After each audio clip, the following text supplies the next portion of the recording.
Welcome back everyone, here are 5 top tips to challenge those children striving in our PE lessons. These strategies focus on challenging specific individuals without changing the difficulty for the rest of the group. Our first tip is to change the mission. This means changing the aim of the game for those few children who are excelling within your PE lesson. For example, in TIG, the aim might be to take on a Tigger and try and get past them rather than just running away. In hockey, the task might be to assist a teammate in scoring, and in gymnastics, they might be encouraged to add turns to their jumps. This helps certain children to reach new levels without compromising the rest of the class, and we can also look to add in certain things for that child to do before they're allowed to score. It's like flicking the ball over someone's head before you shoot for the hoop, squeeze between 2 opposing players on the way to the goal, or come up with a creative way to catch the beanbag. These ideas can be integrated so seamlessly that the other children won't even notice. Tip 2. We can really test our strivers by only allowing them to use certain movement patterns within the game.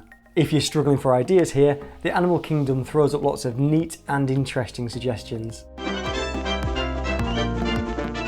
During most games and sports, we can challenge those children striving ahead by asking them to skip like a lemur, or only use one leg like a flamingo, jump like a frog, or even test them further by asking them to bear crawl.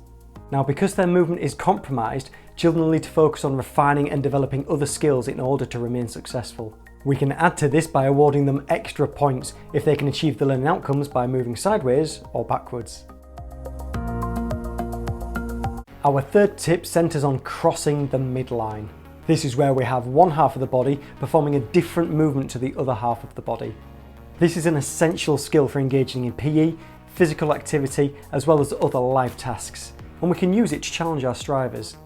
Ask children to bounce a tennis ball as they move round when playing TIG. Ask them to hold a beanbag whilst they're playing frisbee, or spin a small hoop around their wrist whilst performing their dance sequence, or one of the myriad of events in your athletic sessions. Children will now need to place extra cognitive resources towards this secondary task, supporting them in strengthening existing pathways while simultaneously creating new ones. It also slows them down enough so that they are challenged appropriately. Which leads us nicely onto our fourth tip, using your less dominant hand or foot to complete a task or achieve the learning outcome. This is especially useful during competitive games, as your opponent is now effectively playing against someone with less experience, or at least with less motor control than their dominant hand. This supports and challenges the learning of the striver, whilst levels the playing field for those children that are less experienced. And our final tip is to change the space available. In this example game of TIG, you get to play the game on one of 3 levels. Level 1 is that you can move wherever you like. If you choose to play the game on level 2, you're going to select just one half of the area to stay within. And if you want to challenge yourself further, level 3, you might just pick a quarter of the pitch, which makes the game very difficult when you're chased by those Tiggers. We can limit the space, as we've just seen. In sports and other activities, we can limit the number of steps they can take or give them some kind of time limit. And in other aspects of the curriculum where they need to cover a certain distance, we can increase that distance or give the other children a head start.